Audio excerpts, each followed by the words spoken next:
पूरा data share किया गया है? अगर किया गया है तो सबसे बड़ा नाम अडानी और अंबानी का नाम कहां है?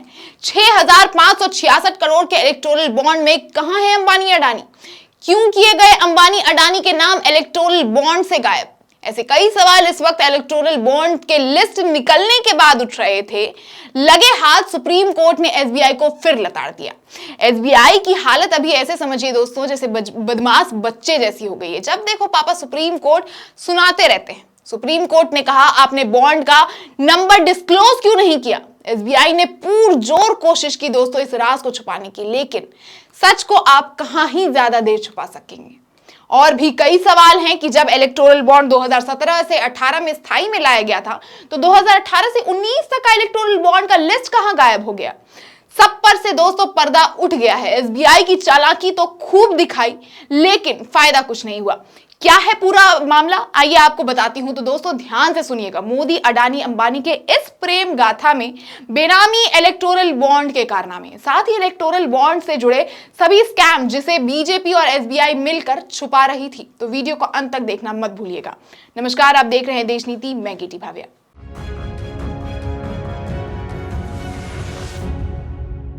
देश नीति, केवल सच्ची और पक्की खबरें।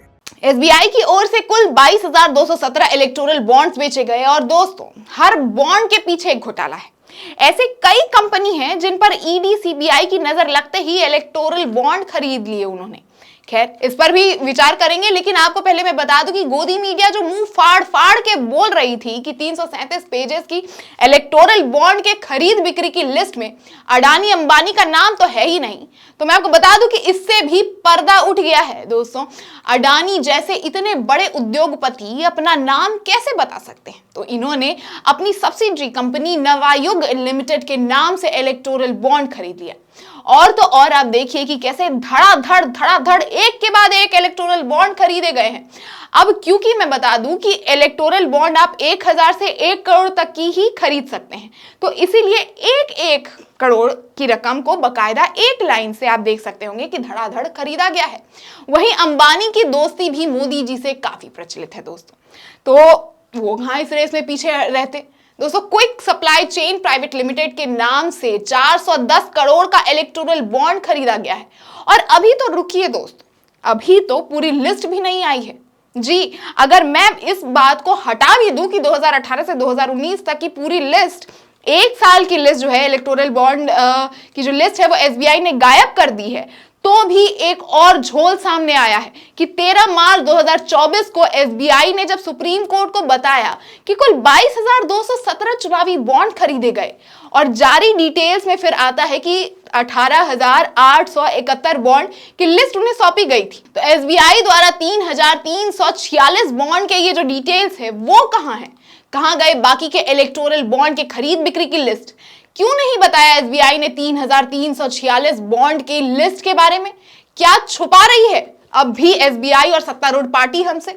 राइट टू इंफॉर्मेशन एक्ट के तहत जब जनता को देश के बारे में जानने का हक है, जिसके प्रावधान के नियम के अनुसार ही इलेक्टोरल बॉन्ड को सुप्रीम कोर्ट ने असंवैधानिक बताया, तो फिर एसबीआई सुप्रीम कोर्ट के ऑर्डर का उल्लंघन कर कैसे हमसे और आपसे इतना बड़ा सच छुपा सकती है?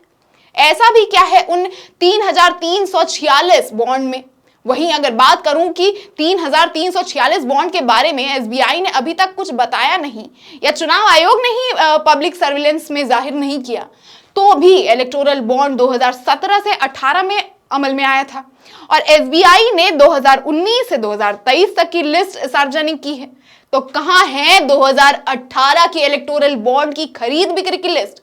दोस्तों सुप्रीम कोर्ट ने आदेश तो दे दिया कि इलेक्टोरल बॉन्ड असंवैधानिक है, जनता को पार्टी को मिले चंदा के बारे में पता होना चाहिए, लेकिन एसबीआई के मंसूबे में शुरू से ही झोल है। इसलिए तो वो जब जानकारी एसबीआई को एक दिन में ही इलेक्शन कमीशन को दे दिया, सुप्रीम कोर्ट की डांट सुनने के बाद दिया, हालांकि उसी काम के लिए वो पहले 3 से 4 महीने का वक्त मांग रही थी। अब भी इनका ड्रामा खत्म नहीं हुआ है। बता दूं कि गोदी मीडिया ने भी इस पे अब चुप्पी बांध ली है। जहां अडानी अंबानी के नाम को इलेक्टोरल बॉन्ड में नहीं पाता दे गोदी मीडिया ढोल पीट रही थी, वहीं अब जहां इनकी कंपनियों के बारे में अब पता चल रहा है धीरे धीरे, तो इनका भी इलेक्टोरल बॉन्ड पे मौन व्रत शुरू हो गया है। कह लीजिए कि कहीं ना कहीं इन्हें भी आज तक इलेक्टोरल बॉन्ड के फायदे तो होते ही रहे होंगे।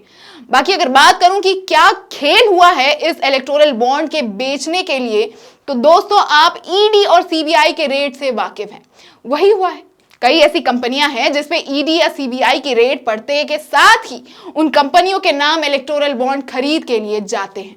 उन कंपनियों के बारे में अगर मैं बात करूं तो future gaming and hotel surveillance के घर 2 अप्रैल 2022 को 409 करोड़ की संपत्ति ईडी ने अटैच करती है और फिर 7 अप्रैल 2022 को कंपनी ने 100 करोड़ का इलेक्टोरल बॉन्ड खरीद लिया और ये साहब चंदा देने वालों के लिस्ट में नंबर 1 पर है। इन्होंने 1300 करोड़ के आसपास का चंदा खरीदा है।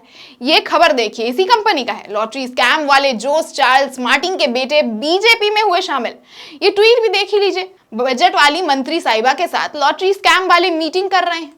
फिर वहीं पर बात अगर करूं, मेघा इंजीनियरिंग ने अप्रैल 2023 में लगभग 1000 करोड़ का चंदा दिया और उन्हें 14,400 करोड़ का प्रोजेक्ट मिल गया। सीरम इंस्टीट्यूट ऑफ इंडिया को कौन नहीं जानता। कोविड के दौरान कोविड वैक्सीन का मोनोपोली इन्हें ही मिला था, अगर आपको याद हो तो। मैं बता दूं कि इन्होंने 18 अगस्त 2022 को 52 करोड़ का चंदा दिया और 22 अगस्त 2022 को इन्हें वैक्सीन की मोनोपोली मिल गई।